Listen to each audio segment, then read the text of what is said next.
terra, terra, por mais distante, o errante navegante, quem...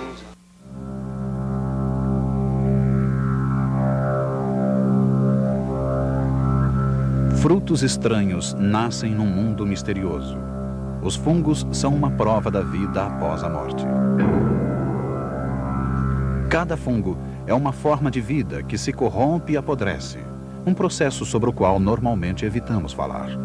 Às vezes, convenientemente invisível, ocasionalmente produzindo um odor desagradável, os fungos são, muitas vezes, belos. Sem dúvida são necessários, embora séculos de lendas e suspeitas nos tenham mantido afastados dessas estranhas flores. A maioria de nós as consome, pelo menos uma espécie. A maioria de nós já encontrou alguma espécie mais repelente junto com as madeiras. Existem ainda aquelas que penetram literalmente na sua pele. Os fungos, e eles incluem desde os cogumelos venenosos ao bolor do pão, não pertencem ao reino animal, mas também não são plantas. Eles são cidadãos de outro reino. Conhecer esse terceiro reino, ampliando as suas dimensões ou procurando reduzir para alguns segundos, alguns dias de sua existência, é como espreitar um exército de organismos dedicados à decomposição, e sem os quais a vida, pelo menos a vida que conhecemos neste planeta, seria impossível.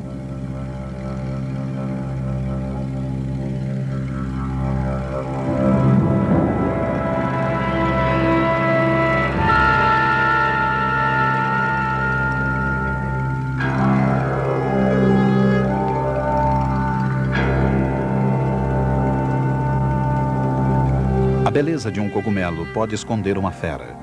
Uma desconfiança dessas excrescências terrestres se perpetuou através dos séculos. Os herbanários medievais não sabiam como explicá-las, mas encontraram nos escritos dos gregos e romanos muitas descrições dos deleites e perigos das experiências com esses organismos. Comer ou não comer, esta era a questão. Alguém escreveu: os cogumelos dos prados são os melhores que existem. Não convém confiar nos outros.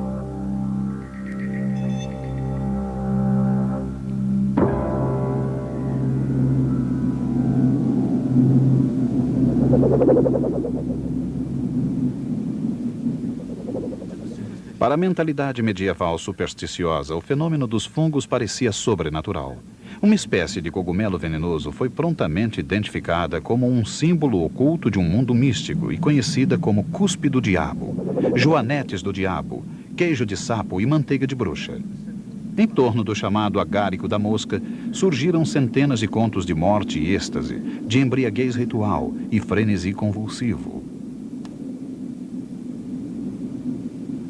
Para uma imaginação fértil, uma estrutura assim tão elegante deve estar possuída de poderes mágicos, uma magia que pode ser observada em todos esses frutos venenosos no seu aparecimento súbito e inexplicável.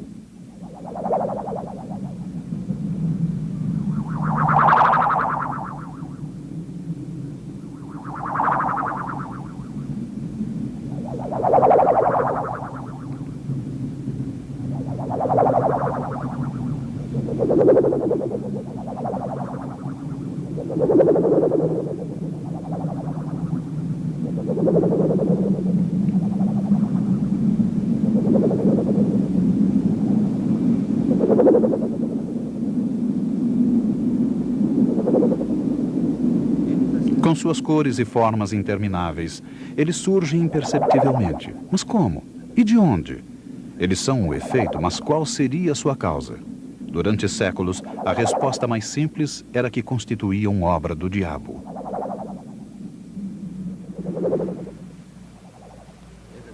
Todo mundo conhecia os chamados anéis das fadas. Alguns dos cogumelos que apareceram no prado às vésperas do dia de São Jorge estavam dispostos em círculo. Quando os cogumelos foram arrancados e o círculo permaneceu visível, as pessoas imaginaram que aquilo devia ser o resultado de relâmpagos, trovões, formigas, toupeiras, ou bruxas, ou fadas, ou o demônio.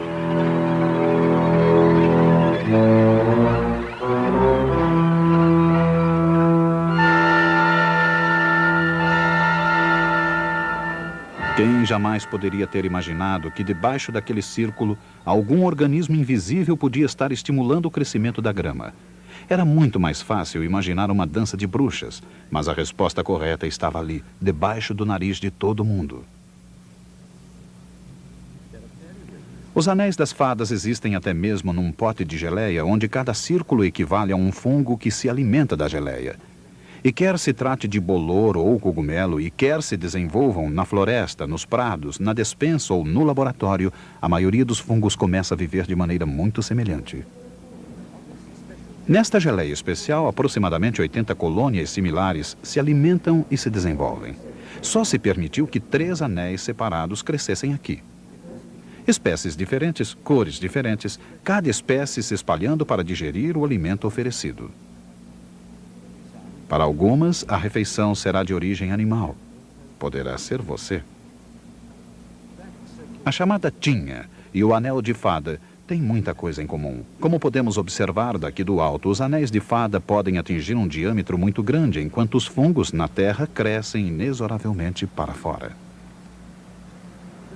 A relação entre o cogumelo e o que se encontra na terra é que eles são uma coisa só.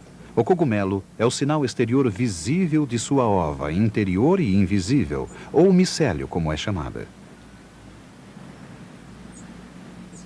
Basicamente, essa massa fofa pode ser qualquer espécie de fungo, crescendo na geleia, na terra, na madeira, em qualquer lugar. Esses filamentos microscópicos levam o fungo ao interior da substância que lhe serve de alimento. Um fungo se espalha através do seu alimento, não aumentando de volume como um animal ou uma planta em crescimento, mas por meio de um movimento contínuo através de novas áreas, digerindo o meio circundante com auxílio de sucos secretados pelo micélio.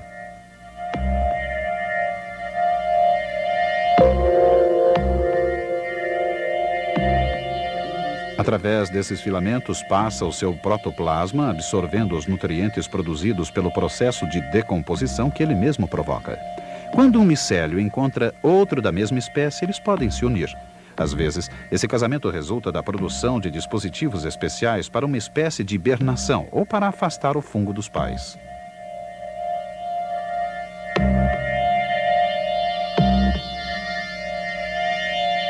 Quando o alimento se esgota ou o meio ambiente se torna hostil, torna-se essencial o desenvolvimento de uma estrutura semelhante a uma semente chamada esporo, para que o fungo possa evitar o risco de ser transportado para outro local para dar início a uma colônia. Nesse mofo se desenvolve a cápsula de sobrevivência ou esporo, na junção dos 2 filamentos. Ela poderá estar protegida por uma parede grossa e por essas excrescências protuberantes.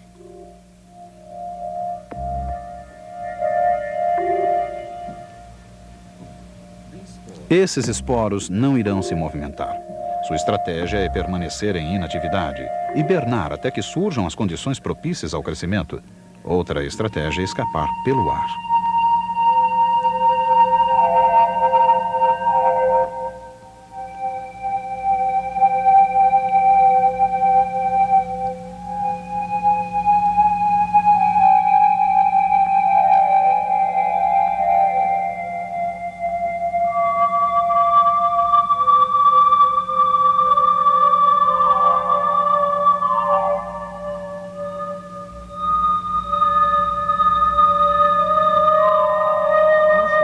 Os cogumelos, qualquer que sejam as suas formas, são simplesmente dispositivos para a produção e distribuição de esporos. Tendo origem na fusão dos micélios, os cogumelos transportam os esporos em desenvolvimento e das áreas retorcidas das suas chamadas lamelas, os liberam numa tempestade de proporções inacreditáveis.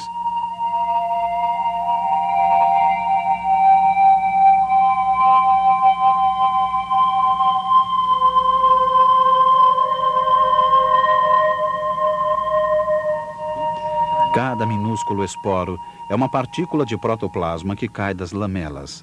A face de cada lamela é recoberta por esporos embrionários.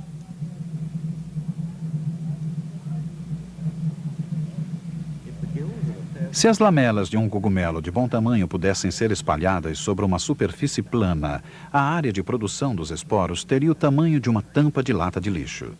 Os esporos crescem sobre minúsculos pedúnculos de células especiais. Por meio de algum mecanismo ainda misterioso para nós, cada esporo é separado do seu pedúnculo e liberado pelas lamelas. Assim que deixam o cogumelo, são envoltos em nuvens e conduzidos para sua missão.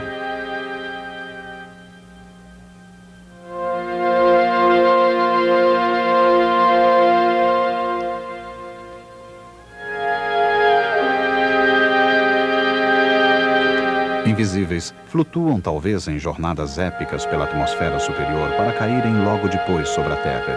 Esses viajantes partem de uma infinidade de plataformas de lançamento.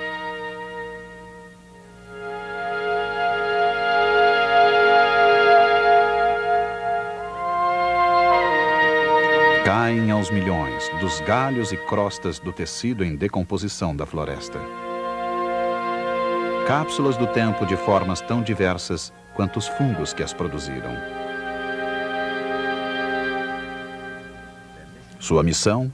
Colonizar, espalhar os males que cada uma possa representar e garantir que o maravilhoso espetáculo da vida em nosso planeta se dissolva sem deixar ruínas.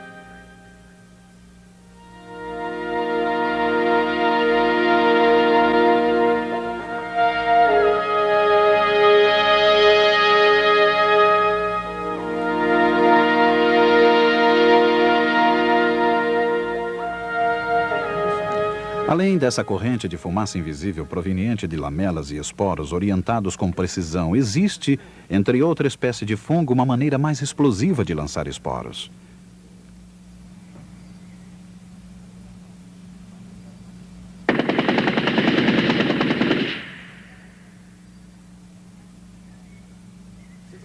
Repousando no ar parado próximo ao chão, esses fungos, que se assemelham a discos ou taças, devem disparar seus esporos para cima para que sejam colhidos pelo ar.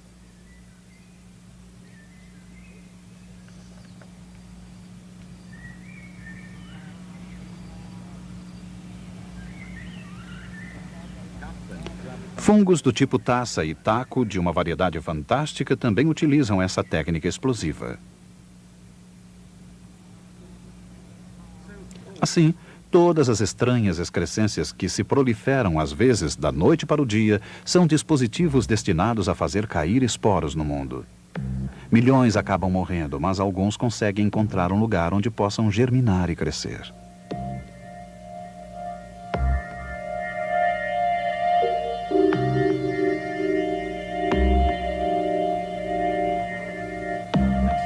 Dessa maneira, o ciclo inexorável continua e o padrão de vida dos fungos pode ser observado com maior clareza.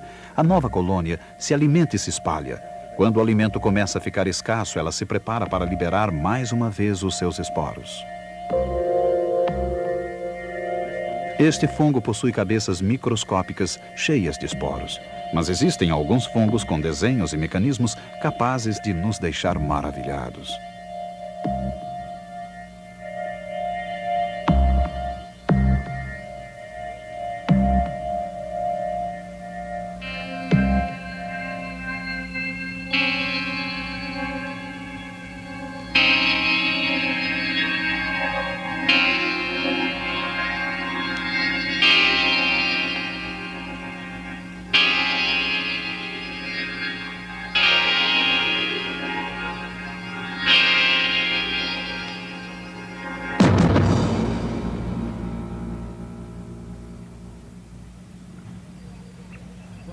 Elevando-se do solo ou de onde quer que seja, o micélio do fungo já ganhou meia batalha.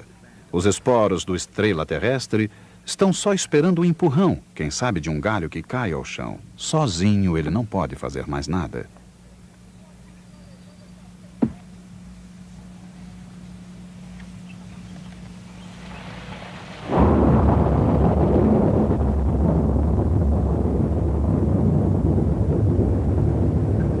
Um cacho de bufas de lobo aguarda a pesada gota de chuva que penetra a floresta.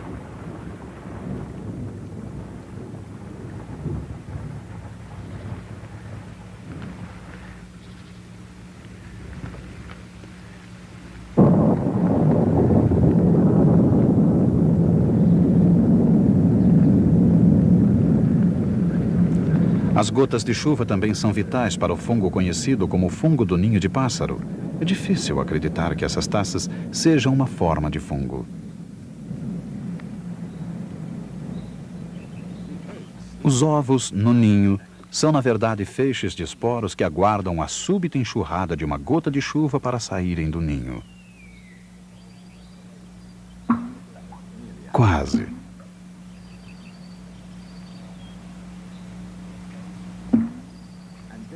Agora,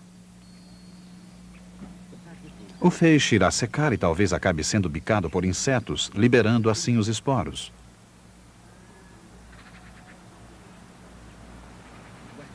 O campeão peso pesado do terceiro reino é o bufa de lobo gigante. Se cada um dos bilhões de esporos dessa bola de futebol fossem colocados lado a lado, eles dariam pelo menos 4 ou 5 vezes a volta em torno da Terra.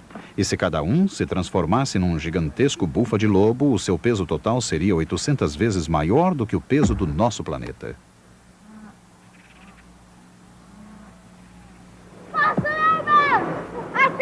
Felizmente, a maior parte dessa poeira viva não irá sobreviver.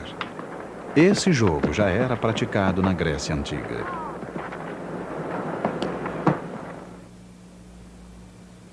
Outro jogo olímpico eram os tiros. Mas esses mísseis não são de chumbo, e eles são apenas do tamanho de uma semente de mostarda.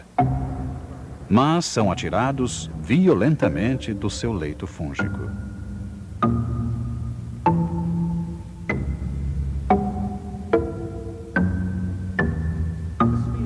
O fungo lançador de esferas não precisa de auxílio para disparar suas bolas de esporos. Ele é literalmente um canhão, um morteiro disparado pela flexão súbita de uma membrana, como uma catapulta. Dizem que emite um leve som, o que lhe garante a reputação não só do fungo maior e mais potente, mas também do mais sonoro.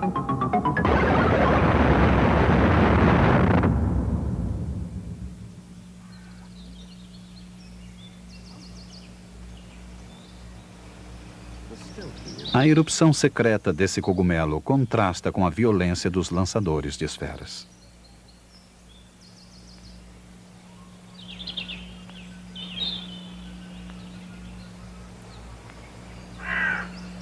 A haste, semelhante a um favo de mel, se expande em mais ou menos uma hora, levando a cabeça repleta de esporos para longe do lixo circundante.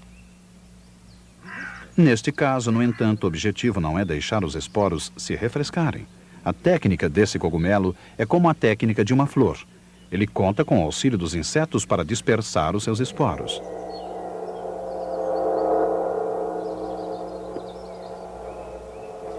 Para isso, começa a exalar um odor fétido. Esse odor, que se assemelha ao odor de carne em decomposição, permeia toda a floresta. O magnetismo desse terrível mau cheiro atrai moscas, ávidas para provarem do suculento manjar. Cada mosca sorve o líquido pegajoso dos esporos, e os esporos ficam grudados nas suas pernas e no seu corpo. A descendência desse cogumelo é garantida por um número incalculável de asas.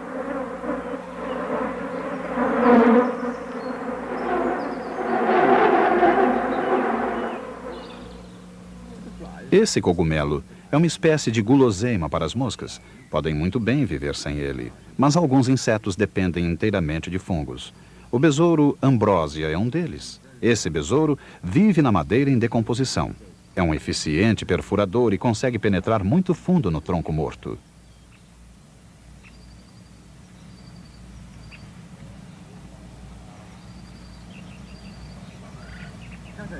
Dentro da madeira, podemos observar manchas escuras nos túneis principais e galerias laterais. As larvas do besouro se desenvolvem nessas câmaras laterais escuras.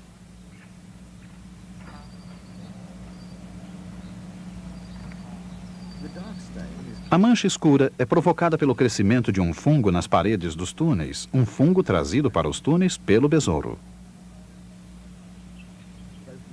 Tanto as larvas quanto o adulto estão no meio de um alimento que não podem consumir. Eles são incapazes de digerir a celulose presente na madeira, mas isso não acontece com o fungo. E os besouros podem comer os fungos, e assim os besouros se movimentam pelo seu jardim particular de fungos comestíveis. Acreditava-se que o desenvolvimento desse micro-universo fosse totalmente fortuito, como a ambrósia, o alimento dos deuses, e foi por isso que o besouro recebeu esse nome. Na verdade, os esporos desse fungo, que se desenvolvem nas mesmas estruturas, são provavelmente colhidos em bolsas no corpo do besouro e assim transportados. Assim, o besouro precisa desse fungo, e o fungo também necessita do besouro para introduzi-lo na madeira em decomposição, e ele provavelmente também floresce em outros produtos do besouro. Naturalmente, apenas esses frutos do fungo são encontrados nos túneis.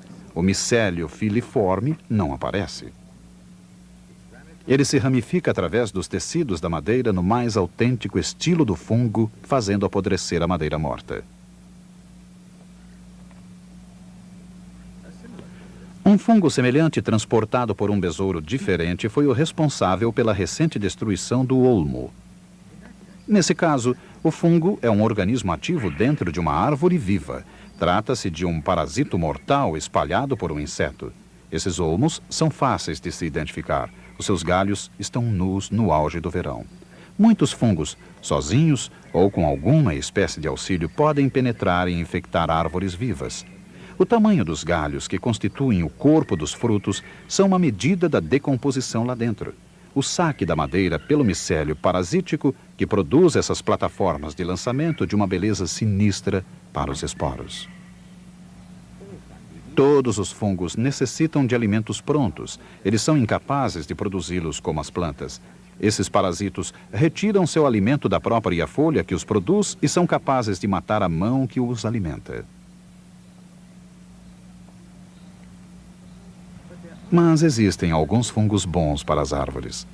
O micélio de muitos cogumelos ajuda no processo de decomposição das folhas mortas, transformando-as num resíduo que serve de alimento às raízes das árvores. Existem ainda outros, como esses cuja íntima associação com uma árvore é, surpreendentemente, essencial à saúde de ambos. Mas, assim como o diabo leva à fama de muita coisa, são os parasitos que atraem mais a atenção, não só pela sua exuberância numa árvore viva, mas também quando começam a acelerar o seu processo de decomposição. Longe dessa batalha violenta, o chão da floresta está coberto de poeira. Os sinais da decadência estão por toda parte. Parece não haver limites para a diversidade e oportunismo dessa tribo. Às vezes eles se devoram uns aos outros. Cogumelos surgem de dentro de cogumelos.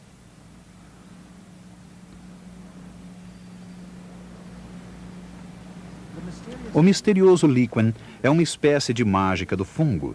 Dentro dele existem as células verdes de uma planta inferior, uma alga, que produz uma refeição para dois à luz do sol, mantendo-se assim e também ao seu parceiro fúngico em boa forma. Um fungo sorve o cadáver de uma lagarta. Outro mata uma mosca desafortunada, permeando seu corpo com seus filamentos. Em seguida, espalha esporos, talvez para fazer uma nova vítima.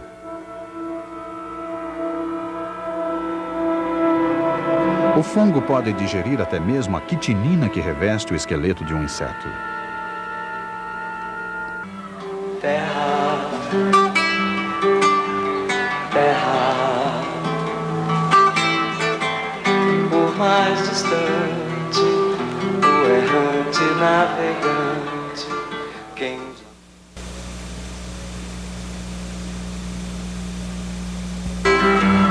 Terra, terra, por mais distante, o errante navegante. Muitos jardineiros ficam felizes ao verem um pulgão morto. Esta é uma substância capaz de matá-los com eficiência. Talvez um dia, a aplicação de uma solução dos esporos desse fungo torne o ataque dos pulgões aos crisântemos uma coisa do passado.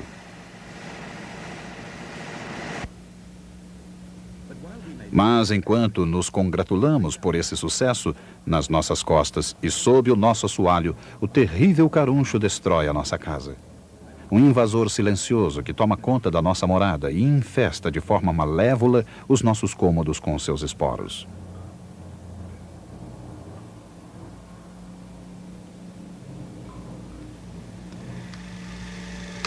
Nossa câmara também é vulnerável. Existem fungos capazes de sobreviver na aparente aridez de suas lentes.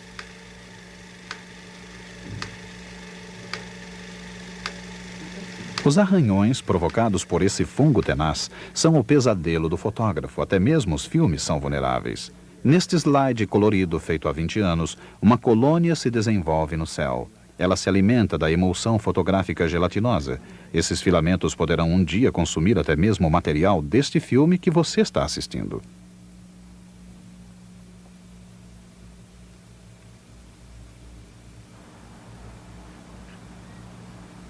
Mas os fungos têm o seu lado positivo. Consideremos o esterco, por exemplo. Os fungos são vitais para a sua destruição. Não apenas as vacas, mas também os cachorros, gatos, cavalos, ratos. Na verdade, todos os animais estão potencialmente cobrindo a terra de esterco, mas, mesmo assim, ele desaparece. Existe uma verdadeira orquestra de organismos executando a sinfonia de sua própria destruição, e não são apenas aqueles que chegam voando. O estrume da vaca está cheio de micróbios do terceiro reino, inclusive os fungos.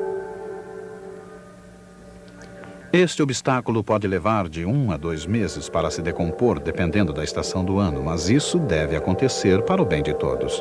O esterco de vaca se constitui em grande parte de grama não digerida, e a decomposição, como que o recicla, na própria grama. O esterco é atacado pelos filamentos das diferentes colônias de fungos. Eles se desenvolvem em mini-taças e microcogumelos, um caleidoscópio de formas que desprendem esporos e que passam de um local para outro.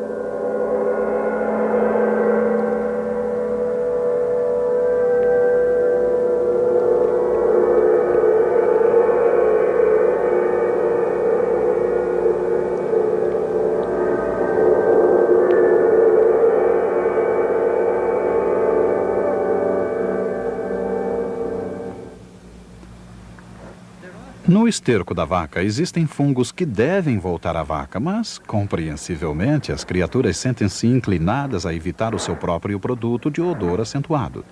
As vacas não pastam perto desses produtos. Existe em torno de cada um o que foi classificado como um anel de repugnância, uma faixa de grama intocada. Os esporos devem ser comidos a fim de que o fungo possa voltar ao esterco. Ele utiliza minúsculos canhões para disparar seus esporos até a grama que a vaca irá comer. Essas cápsulas pretas, cheias de esporos, serão atiradas através de jatos de fluido quando se romperem essas bolhas transparentes.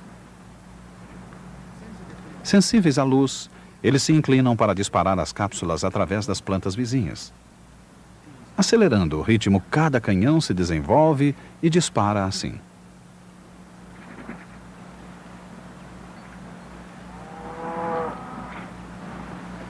Um amontoado de esterco pode resistir a uma artilharia dessas pistolas aquáticas disparadas em uníssono, projetando suas cápsulas até o pasto.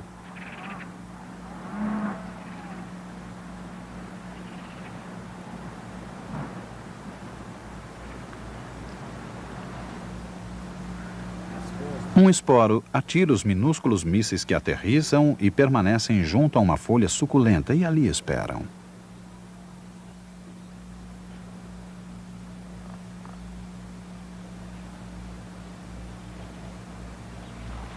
Eles têm pela frente uma viagem interna, mas insensíveis aos sucos digestivos, os esporos seguirão seu caminho até alcançarem o esterco fresco. E aqui temos uma história ainda mais estranha. Uma infinidade de vermes microscópicos consome essa massa. Eles se chamam nematódios. Alguns são parasitos da vaca. Existe um verme que habita as vias respiratórias dos animais, que se aproveita do mecanismo de arremesso de cápsulas do fungo. Ele precisa desse mecanismo para retornar à vaca. Esses vermes devem subir no canhão do fungo, provavelmente se movimentam em direção à luz. Em seguida, pegam uma carona dentro da bola de esporos. Quando o canhão dispara, esses vermes dentro das cápsulas serão projetados além do anel de repugnância.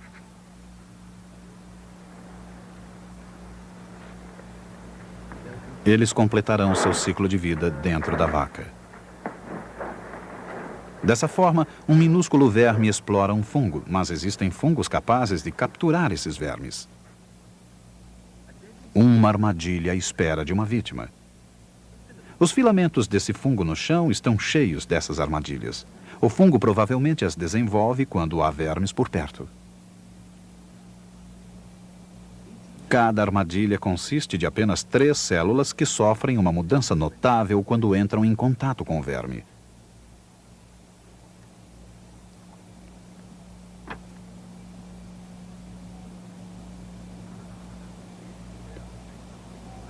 Esse verme já está preso na armadilha e dentro de instantes colocará a cabeça em um ou 2 desses laços.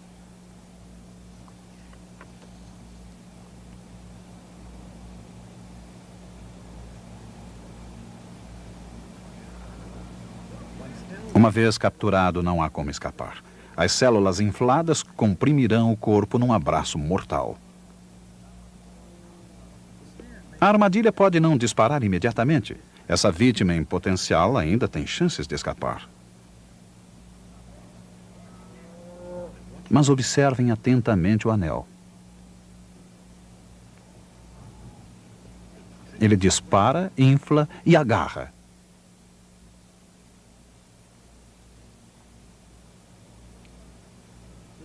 O fungo agora irá crescer no animal, espalhando o seu micélio para se alimentar em todo o corpo. Nesta mistura de composto e terra, a capacidade de interceptar uma refeição que ia passando talvez coloque este organismo na frente de outros que simplesmente esperam que um cadáver apareça no seu caminho. De maneira semelhante, os fungos podem dar um passo adiante de nós. Os míldios que atacam as nossas rosas e os pulgões que destroem as nossas estufas se desenvolvem no meio generoso que lhes é proporcionado. Qualquer fungo que goste de plantas pode fazer colheita muito mais rapidamente do que podemos fazer a nossa. A ferrugem, que pode atacar o que plantamos, é um lembrete constante de que esse terceiro reino se alimenta de nós. Míldios passeiam por sobre folhas murchas. Mas a chamada ferrugem atinge profundamente os nossos gramados, retirando todo o seu vigor. Em certo momento, aparece nas superfícies das folhas, liberando através de pústulas seu pó infeccioso.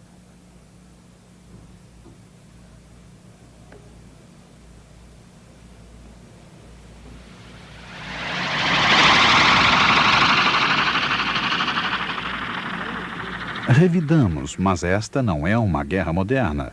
É uma antiquíssima luta pela sobrevivência. Nossas colheitas de cereais armazenadas podem ser atacadas por um tipo de fungo e tornarem-se descoloridas, até mesmo venenosas. Mas talvez seja essa a estratégia do fungo, tomar de nós esse alimento. Antes do nascimento da nossa agricultura, esse mesmo fungo talvez tenha sido obrigado a competir com o roedor pela posse de sua reserva de sementes. Alguém já disse que esse fungo enfrenta 3 tarefas. Primeiro, se desenvolver alimentando-se dos grãos. Segundo, manter afastados os fungos rivais. E terceiro, rechaçar o rato, ganhando assim a batalha pela posse desses grãos. Talvez tenha sido essa devastadora estratégia que infernizou a vida dos ratos e dos homens durante séculos. Um dia, um fungo atacou uma plantação de batatas e mudou o curso da história. Na década de 1840, os irlandeses passaram fome ou fugiram para outras terras quando uma doença que atacava as batatas se espalhou pela Irlanda. Batatas eram a única coisa que muita gente comia e as colheitas não mereciam muita confiança. Mas naqueles anos excepcionalmente chuvosos, essa colheita vital enfrentou problemas.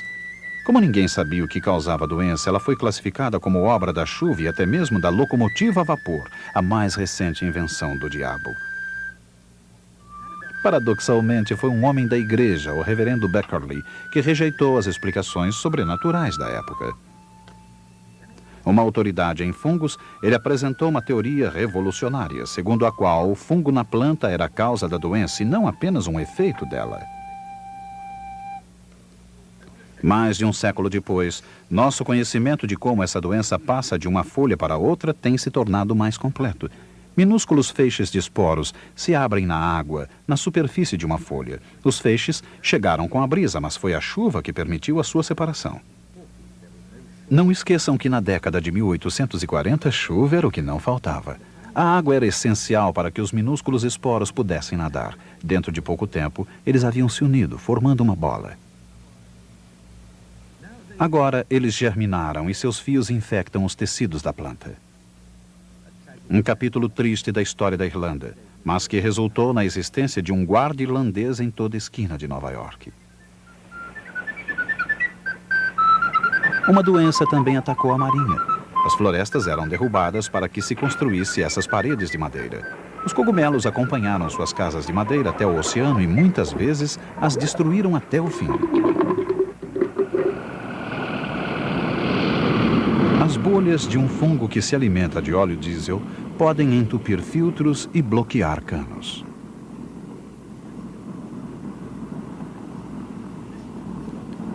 Este, por exemplo, paralisou esses barcos patrulha da Marinha.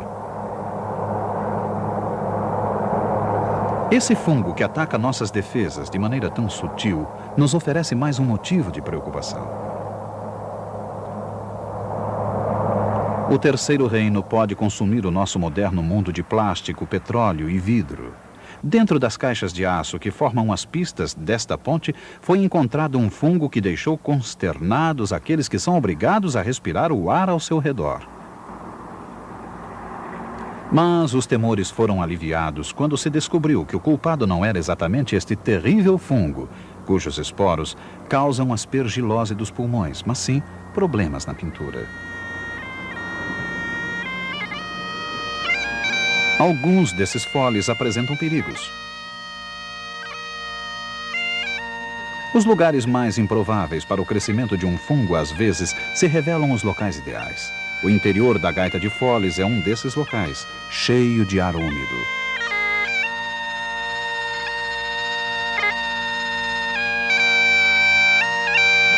Além disso, ela é normalmente impermeabilizada ao ar graças a um revestimento com líquido viscoso produzido pela saliva. Nesse ambiente, vive este organismo. Também ele pode infectar os pulmões e derrubar um tocador de gaita de foles.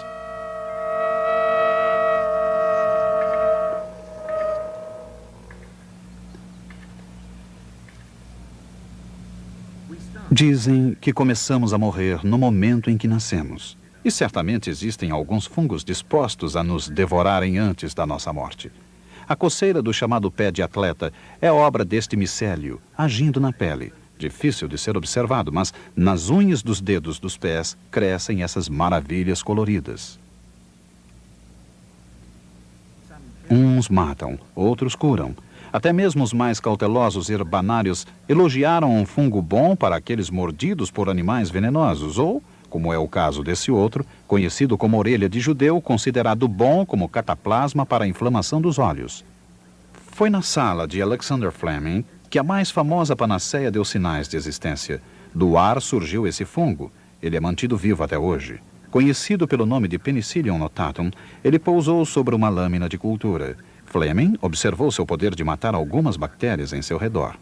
O que matava era uma substância química chamada penicilina, a droga milagrosa da época. Um fungo semelhante dá mais sabor aos queijos. Outro Penicillium espalha o seu micélio por esse queijo Stilton, seus esporos verdes emprestando ao queijo a sua tonalidade característica. Sua decomposição produz esse sabor que tanto apreciamos, talvez degustado com o suco de uvas ou vinho. Também, às vezes, portador de um sabor especial produzido pelos fungos que atacam a pele das uvas. E também é um fungo que transporta o fermento, a levedura. Um fungo estranho, uma única célula que se divide indefinidamente e se transforma numa massa de células. Ele se alimenta enquanto se desenvolve no suco, produzindo dióxido de carbono e álcool. Há quem afirme que a produção de álcool é a tentativa da levedura de se defender e ao seu alimento, uma estratégia que, neste caso, fracassou. Colocamos a levedura para trabalhar.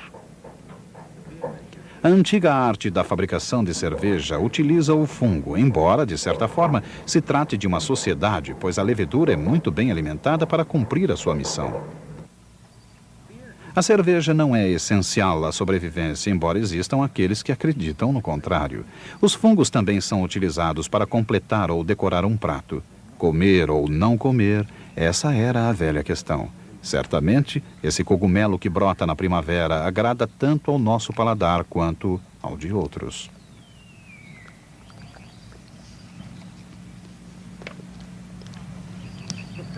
O fato de que os outros irão comer o que pode ser venenoso não constitui nenhuma garantia de segurança. Nem o agárico, nem este manto da morte são adequados ao nosso consumo. Esqueça, portanto, a velha lenda de que esse cogumelo venenoso não faz mal. A verdadeira segurança está nos cogumelos cultivados. Esses aqui crescem no mesmo local onde se arrancaram pedras para a construção da cidade de Bath. Hoje eles arrancam cogumelos às toneladas.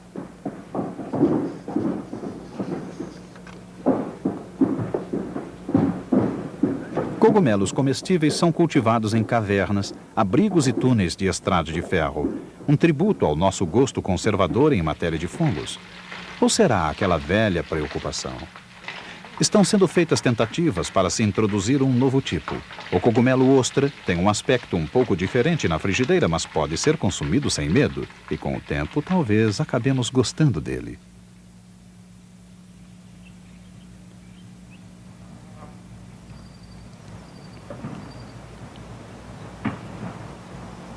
Quando o outono começa a colorir as nossas árvores, abre-se a porta de uma despensa, mas pouca gente sabe ou percebe que ali existe alimento de graça.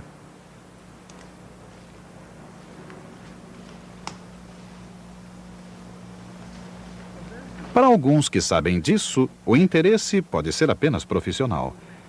Michael Medley é um botânico da Universidade de Bristol. Ele está à procura de todos os tipos de fungos para uma futura incursão com seus alunos. Ele conhece muito bem esse terceiro reino. Seu conhecimento acadêmico lhe dá ocasionalmente coragem para experimentar alguma novidade, mas ele procura sempre determinar exatamente do que se trata.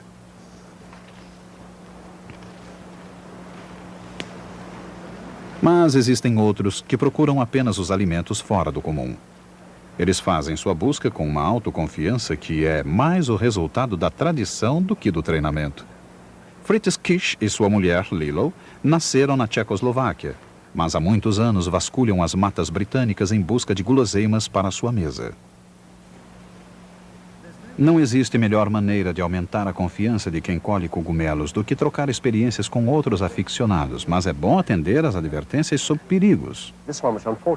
Este aqui, infelizmente, foi danificado durante a colheita. É o fungo mais letal que alguém pode encontrar. Chama-se manto da morte.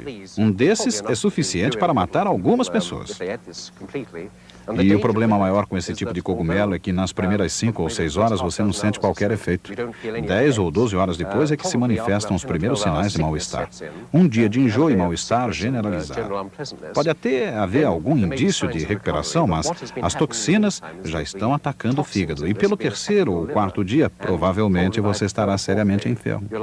As vítimas geralmente morrem em consequência dos danos causados ao fígado.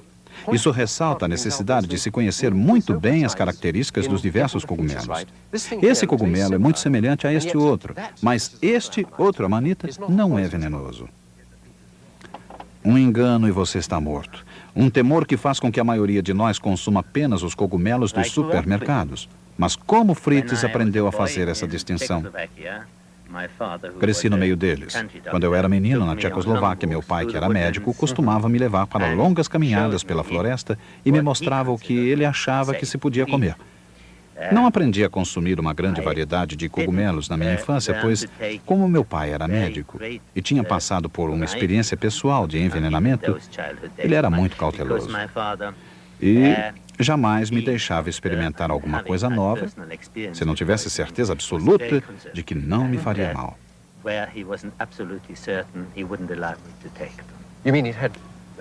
O senhor quer dizer que ele teve pacientes que morreram ou ficaram doentes depois de comer algum tipo de cogumelo?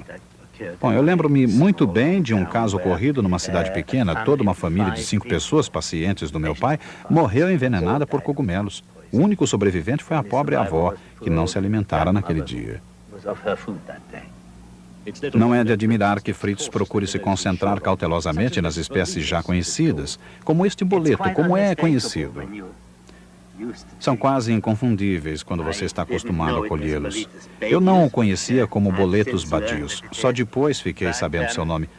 Mas ele lhe desperta uma certa emoção quando você os vê de longe, no chão da floresta. Naturalmente não podemos estar muito certos do que se trata quando vemos apenas os chapéus. Mas quando você olha embaixo e vê os esporos típicos da família dos boletos, aí você não tem mais qualquer dúvida.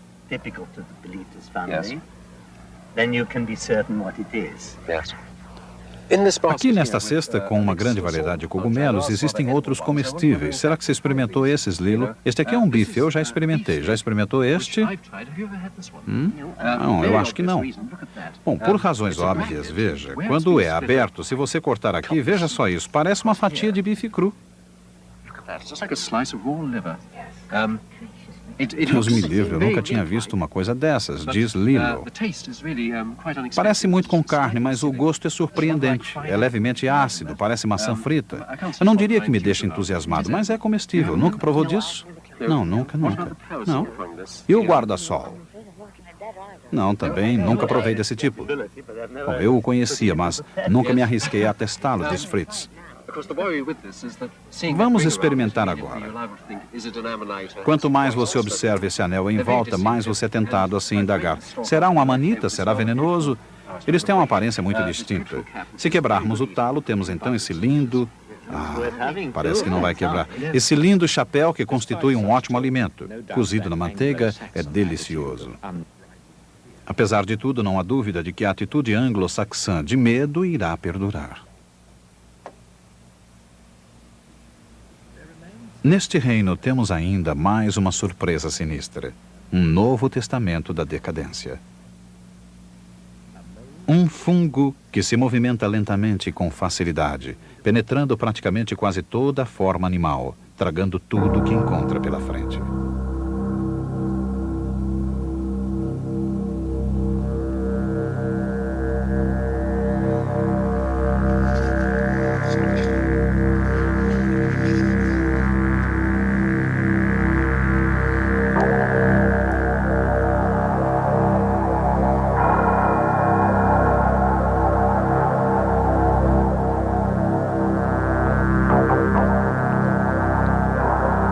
Sem raízes, sem talo, sem folhas ou flores, sem pernas, sem cabeça, sem olhos e sem boca.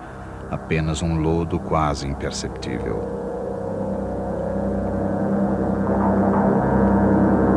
Um fungo lodoso, digerindo o mundo segundo o seu próprio ritmo.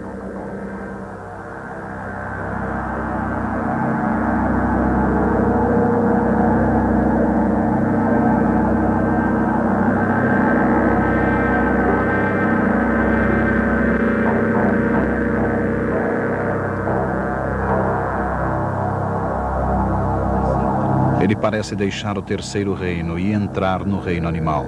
Depois retorna, transformando-se numa forma mais fungoide para liberar os seus esporos.